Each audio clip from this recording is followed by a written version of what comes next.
Hello! Bienvenue sur ma chaîne. Pour me présenter, je fais une vidéo illustrée car le dessin est ma passion. Je commence cette chaîne pour parler de ma vie de graphiste illustratrice, mais pas que. Il y aura plein de thèmes qui me tiennent à cœur. Du lifestyle comme on dit, mode et consommation responsable, food, partage de bons plans. Des trucs marrants. Des covers peut-être. J'adore chanter mais je l'ai jamais trop fait devant des gens.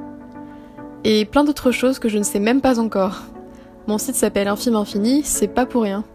Je m'appelle Amandine, j'ai eu 25 ans le 25 juillet 2020. Bon, je vais pas non plus vous faire une autobiographie, mais juste aborder quelques points. Je suis née et j'ai toujours vécu près de Paris, en Essonne. Et vous devez sûrement avoir l'impression que beaucoup de personnes avec une âme d'artiste disent ça, mais j'ai toujours adoré dessiner, aussi loin que je m'en souvienne. C'est pas pour me vanter, mais ma mère m'a raconté que mes bonhommes têtards étaient particulièrement évolués. Ouais, avec des bras, des doigts et même un cou.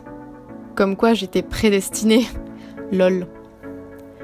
Blague à part, à l'école j'étais toujours celle qui se réjouissait dès qu'on pouvait accompagner un poème d'un dessin ou illustrer nos leçons. J'ai commencé à prendre des cours en primaire pour explorer à fond, et ce jusqu'aux études. Au lycée, j'ai bien sûr pris l'option art plastique, ce qui m'a valu des expérimentations très originales, comme illustrer une citation célèbre en peignant un pantin en bois, ou réaliser un gâteau multicolore pour montrer le lien entre l'art et les sens. C'était sympa. Vous vous en doutez, j'ai donc eu la chance de savoir très tôt dans quel domaine je voulais travailler. Mais avant de savoir quel métier précisément, c'était une autre affaire. J'ai d'abord pensé à styliste, puis à mangaka, puis j'ai entendu parler de infographiste, designer graphique. Bref, c'était pas très clair. Venue la fin du lycée, c'était la célèbre angoisse des études. Où vais-je aller?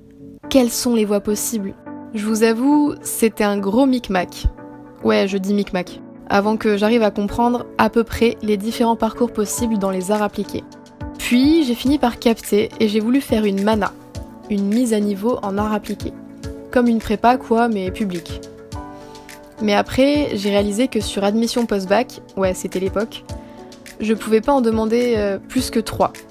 Et là, c'était le stress. Fallait une bonne lettre de motivation, un dossier créa béton, une bonne culture et idéalement des recommandations. Et franchement, à part mes œuvres qui n'étaient pas trop mal, j'avais pas grand chose de tout ça. Mais j'ai tenté quand même. Et ça a pas marché. Et j'ai pleuré toutes les larmes de mon corps. Puis, j'ai appris qu'une formation était accessible sans prépa dans une des 4 écoles d'art public de Paris où je voulais à tout prix aller. L'école Estienne. Et j'ai été prise. C'était un BTS, mais c'était particulier car c'était pas vraiment la branche où je voulais être. Le diplôme était spécialisé dans la conception des produits imprimés. Très intéressant mais aussi très technique et pas du tout créa. Donc c'était dur. Très dur. Heureusement que j'ai rencontré des personnes super durant ces 2 ans.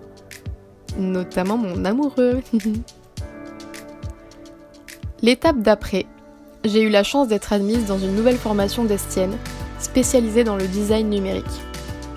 C'était éprouvant, mais super enrichissant, et avec mon groupe, on a eu notre projet de diplôme avec succès. C'était cool parce que durant ces 4 années à Estienne, j'ai pu explorer toutes les facettes du design graphique, de l'imprimé au numérique. À la fin de cette période, j'ai hésité à faire une dernière année pour avoir un Master 5, mais j'ai finalement saisi l'opportunité de faire 1 an de stage pour bien me former. D'abord dans une grosse boîte de pub. C'était un univers spécial, très impressionnant, mais aussi très formateur. Puis, 6 mois de stage dans une petite entreprise créative en tant que graphiste illustratrice pour travailler sur des coloriages géants. Ça aussi, malgré quelques difficultés, c'était super sympa. Enfin, le moment de se lancer vraiment dans le monde du travail, comme une grande. Après quelques mois de recherche, j'ai été prise dans une petite agence de communication parisienne en tant que graphiste aux côtés d'une super équipe de 4 personnes. Big up. Plus un chien trop mignon. On travaillait pour plusieurs radios, notamment Énergie, et ça a donné lieu à des expériences vraiment cool, comme se rendre aux Energy Music Awards pour voir notre boulot en vrai. J'y suis restée 1 an, puis j'ai ressenti le besoin de lancer mes propres projets, de commencer ma vie de freelance. Et ce, juste avant le confinement. Je sais pas si c'était un bon ou mauvais feeling. Pour prendre cette décision, il m'a fallu un peu de temps. Il a fallu que je sache vraiment vers quoi je voulais aller, que je trouve mon style d'illustration, le genre de contenu que je voulais partager. Entre-temps, j'ai créé mon compte Instagram, Infime-Amandine, qui a beaucoup évolué, puis mon site web, infimeinfini.fr, qui a aussi beaucoup changé. Maintenant, je suis heureuse car je pense m'être trouvée, même si ce sera toujours amené à changer. J'ai mon style d'illustration, enfantin, très coloré et un peu poétique. J'ai un site qui me ressemble et qui, j'espère, donne envie, et j'essaye de vendre mes petites créations sur Etsy. Je suis encore au tout début, donc je me lance doucement mais sûrement, avec un peu d'appréhension, mais beaucoup de motivation et des projets plein la tête. Et aujourd'hui, je suis heureuse de commencer l'aventure YouTube pour partager plein de choses, et j'espère que vous serez au rendez-vous. Alors stay tuned parce que le contenu arrive. Et vous, c'est quoi votre petite histoire ?